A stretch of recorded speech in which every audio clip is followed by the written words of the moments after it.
Having the family L movement still moving.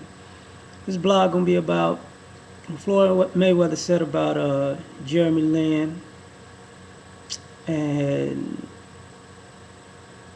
partially how they involved Tebow. And I didn't even see the whole thing yet. I really didn't see it totally. When they put him on the cover of the magazine with the fortune cookie thing, that's just, yeah. Um, Floyd Mayweather talks a lot of shit. I'm a boxing fan, so boxers, usually good boxers, great boxers, are the ones that are good at marketing, talk shit. So I'm gonna say it like this: what he said about Jeremy Lin was true. It was. But it's still out of context because Jeremy Lin could ball. He balled. That's just it is what it is.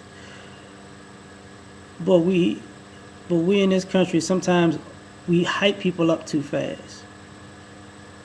Like his first four game things, they counted with first four games, but this is like his second year in the league, so it's not his first four games.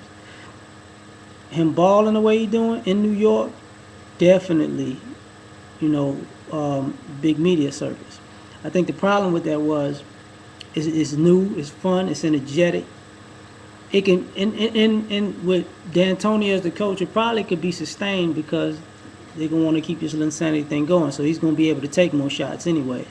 So I don't see him like falling off no time soon. I really don't because I think now they're gonna give him rock. So he's gonna be able to ball for a good minute.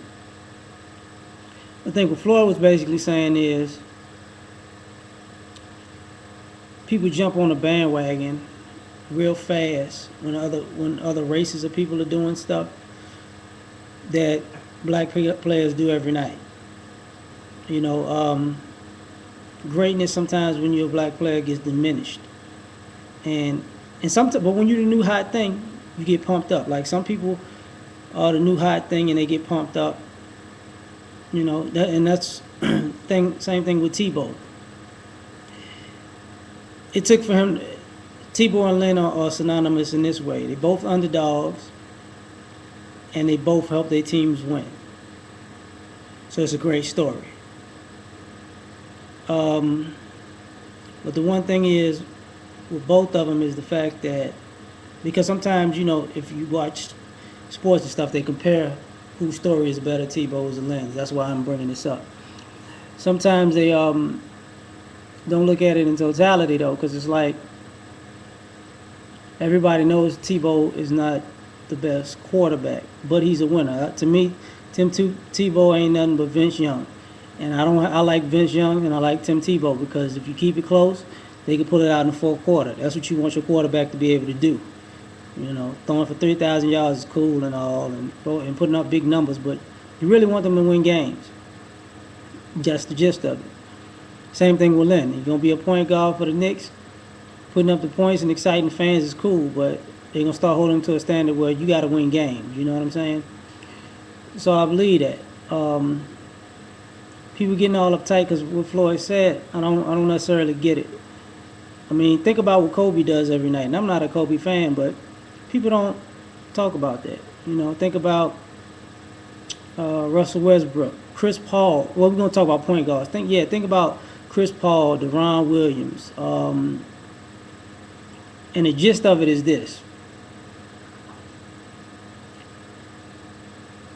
When a black player does something and it's great and they're consistent with it, just like I'm used to it. When a white player or a player who ain't black does something, then it's a big hoopla about it. Just like, how can I, who is the best person to use right now as far as basketball is concerned? Like I take 4 point guards. Ricky Rubio, Brandon Jennings, Chris Paul, and Jeremy Lin. Now all 4 of them, and Chris Paul is probably the most polished one out of the bunch. I still think he's the best point guard in the NBA. CP3, we still miss you in the Hornets, baby. I'm just saying. But I think they're all like street ballers. And the one thing I notice about basketball is it's not cool for the black players to play street ball, but it's cool for people that ain't black to play street ball. So it's exciting when you see these white players to be able to go around the back and do the legs and cross somebody over, or, or to do stuff, some of the stuff that Jeremy Lin does on a regular basis, just like Rubio. But when you see people like Chris Paul or Brandon Jennings doing, it's like, that's not team ball. That's not what people want to see. And I'm not talking about fans, because fans want to see excitement. I'm talking about coaches. Like, coaches play that bull, because ain't too much different. If you look at some of the flashy stuff, like, remember, if you're a basketball fan, remember when White Chocolate was in the NBA? When he first came, he was playing for the Kings. That was off the chain. Like, he was just raw and reckless with it. But it was nice, though. People liked it. People enjoyed it. But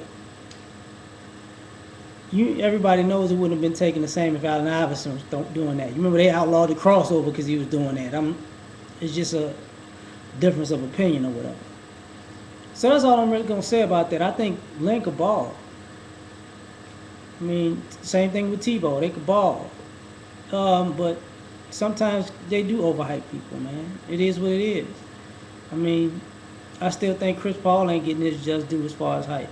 Brandon Jennings, get his. But before I go, I will say this. That man's in New York. So that's the media machine. So if you don't like it, because you just don't like it. Like, and when he was in Golden State, he was behind Curry and Ellis, and he wasn't gonna play. Let's be real, he wasn't gonna play behind them. So it is what it is, man. He balling.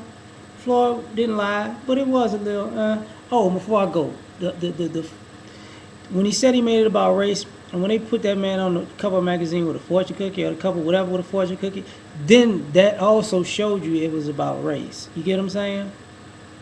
So, and that's kind of disrespectful. All this stuff kind of disrespectful because it's marginalizing what he's doing. So you know what? Just keep balling and I'm gonna shut up. How about that?